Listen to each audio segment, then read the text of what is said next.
बैठक में कुछ रिश्तेदार बैठे हैं और घर की स्थिति देखकर हंस रहे हैं।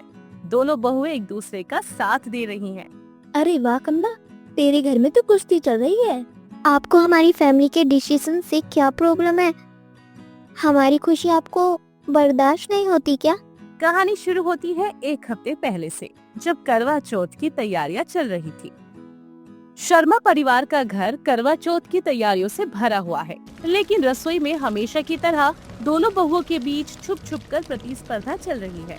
इस बार मैं सबसे अच्छा सरगी बनाऊंगी, मम्मी जी भी खुश हो जाएंगी।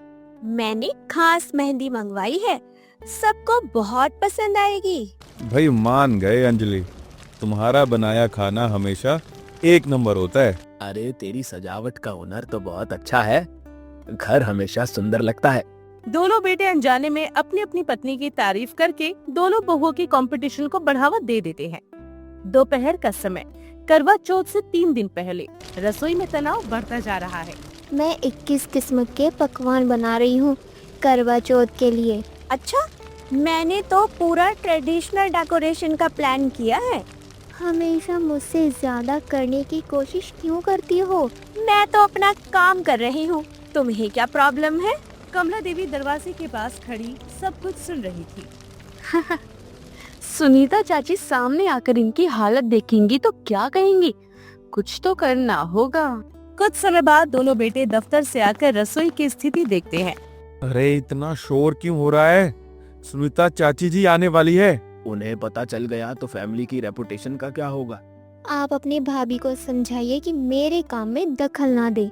आप अंजलि से कहिए कि घर की बड़ी बहू का सम्मान करना चाहिए। इसी बीच कमला देवी एक शैतानी योजना लेकर वापस आती है। उसी दिन शाम को कमला देवी सभी को बैठक में बुलाती है।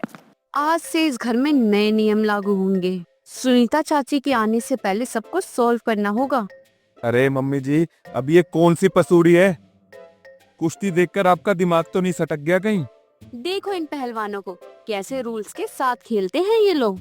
मम्मी आप कहना क्या चाहती हैं? मैं इस घर की रेफरी बन गई हूँ। अब सभी मुकाबले मेरे सामने होंगे। सभी के चेहरे पर हैरानी है, लेकिन दोनों बहुएं उत्सुक भी हैं। कल से करवा चौथ तक हर दिन एक मुकाबला, खाना बनाना, सजावट, सब कुछ। ये तो इंटरेस्टिंग सा लग रहा है। अगले दिन सुबह पहला खाना पकाने का मुकाबला शुरू होता है। देवियों और सज्जनों, आज का महा मुकाबला। ब्लू कॉर्नर में छोटी बहू अंजलि और रेड कॉर्नर में बड़ी बहू पूजा। मुकाबले के दौरान दोनों अपने अपने डिशेस पर ध्यान दे रही हैं। अरे पूजा, तुमने ये डेकोरेशन कैसे की? बहुत सुंदर लग रहा है। तुम्हारे स्पाइसेस का बैलेंस तो बेहतरीन है। रेसिपी बताओगी? शुरुआत हो गई है। दोनों ने बहुत अच्छा बनाया है। अंजलि का टेस्ट सही है, पूजा की थाली एक्सीलेंट लग रही है। तो आज दोनों विनर है, लेकिन कल जॉइंट काम करेंगे, साथ मिलकर डेकोरेशन करनी है। रात को दोनों भाई अपनी अपनी पत्नियों को चुपके से सलाह दे रहे हैं। देख, मम्मी को पुराने तरीके ही पसंद है, बिल्कुल वैसा ही करना। तुम कोचिंग देने लगे, मैं जानती हूँ कि क्या करना है। अरे तेरी प्रेजेंटेशन बहुत अच्छी होती है, तू थोड़ा कॉन्फिडेंस रख। अरे मेरे गुरुजी, मैं कोई नई नहीं हूँ। दोनों भाई दलान में मिल जाते हैं। तू भी ज्ञान दे रहा है क्या? हाँ तो प्रॉब्लम क्या है? फेयर गेम है। दूसरे दिन की शुरुआत, जॉइंट डेकोरेशन का काम। जब वो साथ में काम करते हैं तो पहली बार एक दूसरे की अच्छाइयाँ देखते हैं। तुम्हारे कलर्स का कॉम्बिनेशन बहुत अच्छा है। तुम्हारी डिटेलिंग हमेशा परफेक्ट होती है, मैंने नोटिस किया है। तीसरे दिन फाइनल प्रिपरेशन। इस दौरान वो एक दूसरे की सीक्रेटली हेल्प करते हुए पकड़ी जाती हैं। अंजलि सीक्रेटली पूजा के लिए एक्स्ट्रा सामान ला रही है और पूजा अंजलि की काम में हेल्प कर रही है। करवा चौथ के दिन सुबह अचानक सुनीता चाची और रिश्तेदार आते हैं और घर की स्थिति देखकर हैरान रह जाते हैं। अरे वाह कमला, तेरे घर में तो कुश्ती चल रही है। रसोई में माइक और रेफरी के सामान को देखकर अन्य रिश्तेदार भी हंसने लगते हैं। बेटियों, तुम दोनों को पता है मैं कब खुश होती हूँ? कब मम्मी जी? जब मैं देखती हूँ कि मेरी दोनों बेटियाँ चुपके चुपके एक दूसरे का ख्याल रखती हैं, लेकिन ईगो की वजह से एक्सप्रेस नहीं कर पाती हैं, तब मेरा दिल भर आता है। गर्व महसूस कराया है तुमने आज। सुनीता चाची ने हमारे परिवार की तौहीन की थी, हमारे प्यार भरे तरीकों को गलत बताया था, तो मेरी दोनों बेटियां पहली बार भूल गई थी कि वो एक कम्पिटिटर्स नहीं बल्कि अपनी बहनें हैं। मम्मी जी, आपने जानबूझकर ये सब किया था?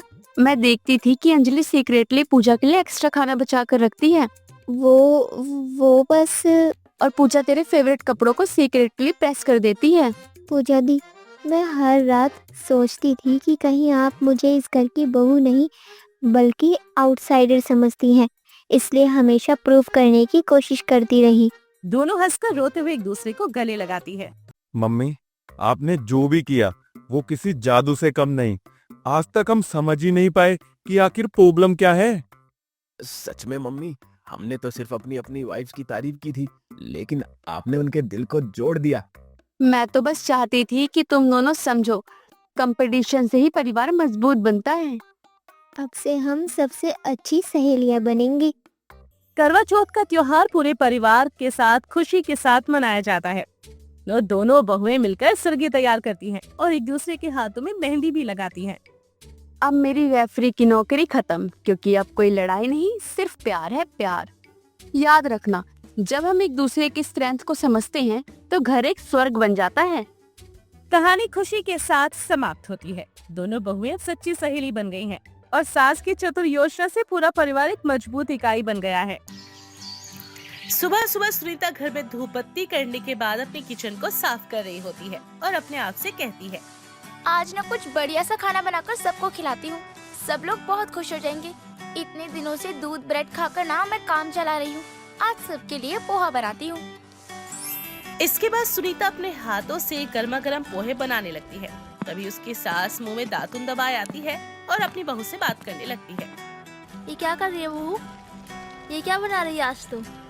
अरे माँ जी, आपको कितनी बार कहा है, ऐसे दातुन करते हुए रसोई में मत घुसा करो।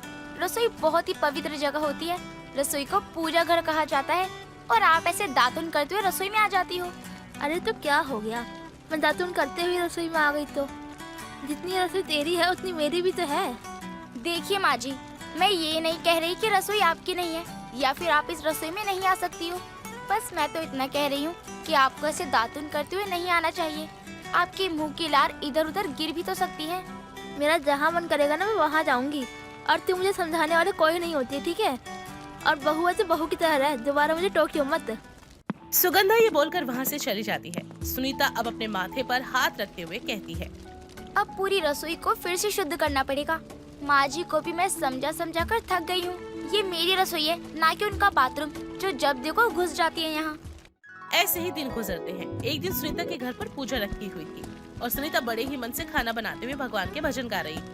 कौन कहते हैं भगवान आते नहीं, तुम मीरा के जैसे बुलाते नहीं। सुनीता ये सब कुछ बोलकर गा ही रही थी कि तभी सुगंधा रसोई में आती है और सुगंधा को देखकर सुनीता ने कहा, हे भगवान, मैं तो भगवान का गाना गा रही थी और ये शैतान कहाँ से आ गई? अरे क्या बात है बहू, ऐसे क्या फुसफुसा रही है? जो भी बोलना है तेज से बोल, ताकि मैं भी तो सुनूं। अब सुनीता जैसे ही पलटकर अपनी सास को देखती है तो उसकी सास ने अपने सर पर तौलिया बांधा हुआ था।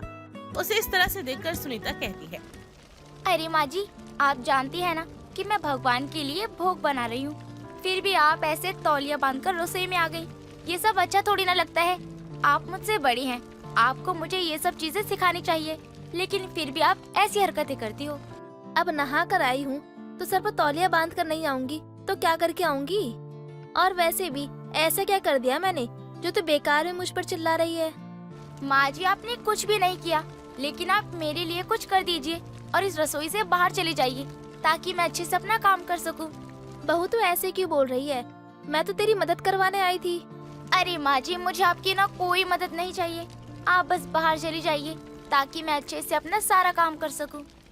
सुगंधा जब ये सारी बातें सुनती है तो उसे बहुत बुरा लगता है। वो रसोई से बाहर चली जाती है और रोने लगती है। तभी उसका पति कपिल उसे रोते हुए देखकर कहता है, अरे क्या बात हो गई, इतना क्यों रो रही हो? कुछ हुआ है क्या? बहू ने कुछ कह दिया क्या? नहीं, बहू ने मुझे कुछ नहीं कहा, लेकिन जब भी मैं रसोई में जाती हूँ तो वो मुझ पर गुस्सा करने लग जाती है।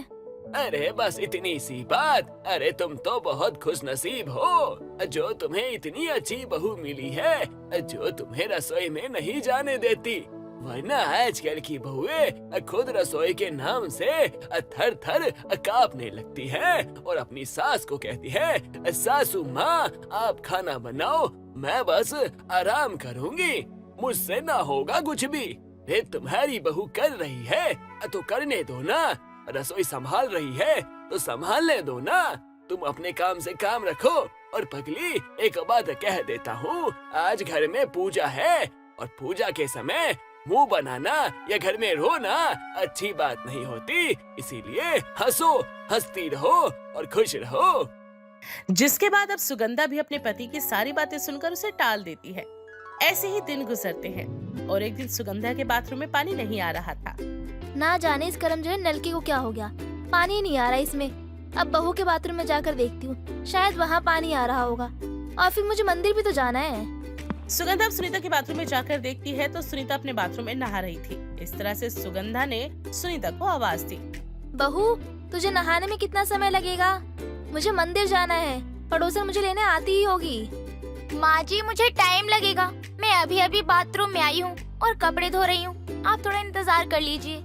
सुगंधा ये सुनकर चुप हो जाती है और अपने मन में सोचती है, बाथरूम में तो पानी नहीं आ रहा और दूसरे बाथरूम में मेरी बहू नहा रही है, क्यों ना रसोई में जाकर पानी भर लूं और बाथरूम में जाकर नहा लूं। अब सुगंधा बाथरूम से बाल्टी उठाती है और रसोई में से उस बाल्टी को भरती है। उसे उठाकर अपने बाथरूम में ले जाने लगती है। तभी उसका पैर फिसल जाता है और सारा पानी रसोई में फैल जाता है और सुगंधा को बहुत चोट लगती है। हाय राम, कितनी चोट आई है, मुझे बहुत दर्द हो रहा है। अरे कोई तो उठाओ, बेटा, बहू। सुगंधा के कराहने की आवाज सुनकर सुनीता जल्दी से भागते हुए आती है और रसोई में अपनी सास को गिरा देखकर बहुत गुस्सा करती है। माँ जी ये सब क्या है?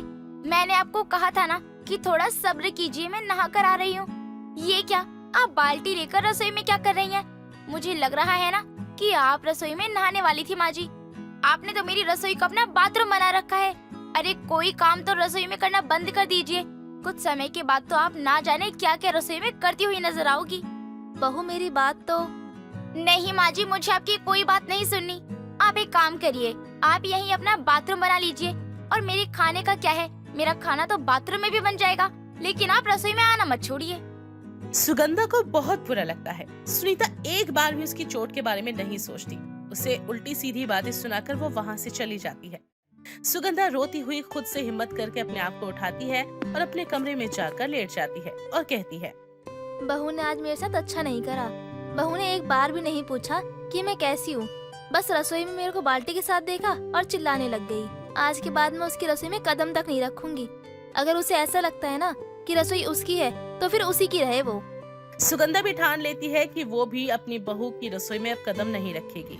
अब सुनीता भी ये सब कुछ अपने पति विक्रम के घर आने के बाद उसे बताती है। क्या? मेरी माँ रसोई में पानी के साथ गिर गई थी? अच्छा, तुमने उनसे पूछा कि उन्हें चोट तो नहीं आई कहीं? अगर आई होगी तो हम जाके डॉक्टर से इलाज करवा लेंगे। नहीं जी, ये सब तो मैंने उनसे पूछा ही नहीं। मैंने उन्हें पानी के साथ रसोई में देखा और मुझे बहुत जोर की गुस्सा आ गया और मुझे लगा ना कि वो बाथरूम की जगह रसोई में नहाने वाली है। तुम पागल हो क्या? हाँ, पागल हो तुम? तुम्हारे अंदर थोड़ी सी भी दिमाग नाम की चीज है? मेरी माँ है वो रसोई में गिर गई, उन्हें चोट लगी होगी और तुमने इंसानियत के नाते भी उनसे नहीं पूछा कि उन्हें चोट लगी है, नहीं लगी है, कैसी नहीं है। वो बेचारी चोट में, दर्द में होंगी। तुम्हें उनका सहारा बनना चाहिए था, उन्हें सपोर्ट करना चाहिए था, उनका साथ देना चाहिए था, उनको उठाकर ले जाना चाहिए था। और तुमने क्या किया? तुमने एक बार पूछा तक नहीं कि उन्हें चोट आई है, नहीं आई है। बस अपने दिमाग में एक चीज बिठा लिया कि बाल्टी लेके खड़ी है मेरी सास, तो इसका मतलब ये रसोई में नहाएगी। अरे पागल वागल हो क्या? अरे ये भी तो हो सकता है माँ रसोई में पानी लेने गई हो। तुम्हारा दिमाग ना बहुत चलता है, लेकिन वो भी चलता है ना तो घटिया चीजों में चलता है। निहायती बदतमीज हो गई हो तुम। यहाँ तुम्हारी सास गिर गई और तुम्हें उससे कोई फर्क ही नहीं पड़ा। तुम्हें बस रसोई रसोई रसोई। अरे आग लगा दो ऐसे रसोई को। मुझे माफ कर दीजिए, ये सब तो मैं भूल ही गई। मुझसे बहुत बड़ी गलती हो गई। मैंने एक बार भी नहीं सोचा कितनी बुरी तरह चोट आई होगी। ये माफी वाफी ना मुझसे मत मांगो, समझी तुम? जिसके साथ तुमने गलत किया ना उनसे मांगो, यानी कि मेरी माँ से। सुनीता को अपनी गलती का एहसास होता है, लेकिन सुगंधा उससे बात करने को तैयार नहीं थी। एक दिन सुनीता ने रसोई में से अपनी सास को आवाज दी, माँ जी खाना बन गया है, जरा खाना लगवाने में मेरी मदद कर दीजिए। खाना जब बना लिया है ना तो परोस भी खुद ही ले, मैं रसोई में कदम नहीं रखूंगी चाहे कुछ भी हो जाए। ऐसे ही दिन गुजरते हैं और एक दिन सुनीता खाना बनाते हुए अपनी सास से कहती है, माँ जी, चीनी का डब्बा ना बहुत ऊपर रखा है, मेरा हाथ नहीं जा रहा। आपकी हाइट मुझसे लंबी है, जरा चीनी का डब्बा तो उतार दीजिए। सुनीता ने ऐसा कहा था। उसे लगा था कि सुगंधा अब तो उसकी मदद के लिए आएगी, लेकिन तभी रसोई में उसका ससुर आता है और कहता है, अरे बहू, कहाँ रखा है डब्बा? बता जरा, अभी उतार कर देता हूँ। नहीं ससुर जी, आप जाइए, मैंने डब्बा उतार लिया है। अच्छा, उतार लिया क्या? तो मैं चलता हूँ। कपिल भी वहाँ से ये सुनकर चला जाता है और सुनीता को बहुत बुरा लगता है। एक दिन कपिल और विक्रम घर पर नहीं थे और सुनीता ने अपनी आखिरी कोशिश की। सुनीता जोर से चीखी, हाय राम, मैं जल गई, मुझे बचाओ कोई, मेरा हाथ जल गया। सुनीता के कराहने की आवाज सुनकर सुगंधा खुद को रोक नहीं पाई और बहू की रसोई में कदम रखा और बहू का हाथ पकड़ते हुए वो कहती है, बहू, कितनी बार तुझसे कहा है कि सावधानी से काम किया कर, जला लिया ना अब हाथ। अपनी सास का बर्ताव देखकर सुनीता की आंखों में आंसू आ जाते हैं और वो रोते हुए कहती है, माँ जी, मुझे माफ कर दीजिए। उस दिन आप कितनी बुरी तरह गिरी थी और मैंने एक भी बार आपसे नहीं पूछा कि आपको कितनी लगी है, और मैंने एक नकली चोट मारी तो आप मेरा हालचाल पूछने के लिए आ गई, वो भी अपना गुस्सा भुलाकर। अच्छा, तो तूने मुझे रसोई में बुलाने के लिए ये सब नाटक किया था? माँ जी, मुझे माफ कर दीजिए। शायद मैं कुछ दिनों से बहुत ज्यादा ही चिड़चिड़ी हो गई थी, इसलिए मैंने ये सब किया। मुझे मेरी गलती का एहसास हो गया है माँ जी। जब तक आप रसोई में नहीं आती ना और मेरे कामों में आनाकानी नहीं करती तो मुझे बिल्कुल भी अच्छा नहीं लगता। प्लीज सब भूल जाइए माँ जी, हम एक नई शुरुआत करते हैं। बहू, तुझे तेरी गलतियों का एहसास हो गया है, मेरे लिए यही बहुत है। और अब मैं वादा करती हूँ कि तेरी रसोई को पवित्र रखने की पूरी कोशिश करूँगी और बाथरूम का इस्तेमाल ज्यादा करूँगी और ना कि रसोई को बाथरूम बना लूँगी। ठीक है माँ जी, अब से हम दोनों मिलकर रसोई का काम किया करेंगे और एक साथ बहुत सारा समय बिताया करेंगे और सबको दिखा भी देंगे कि सास बहू का रिश्ता माँ बेटी जैसा हो सकता है। सुगंधा मुस्कुराकर सुनीता को अपने गले से लगाती है, जिसके बाद दोनों सास बहू में सुलह हो जाती है। अब बहू की रसोई सास का बाथरूम नहीं रहता, बल्कि सास ही अपनी आदतों को सुधार लेती है। जरूरी नहीं होता कि हर बार बहू ही गलत हो। दोस्तों, अगर आपको ये कहानी पसंद आई तो इसे लाइक करें, शेयर करें और कमेंट करके बताएं कि कहानी में आपको सबसे अच्छा क्या लगा।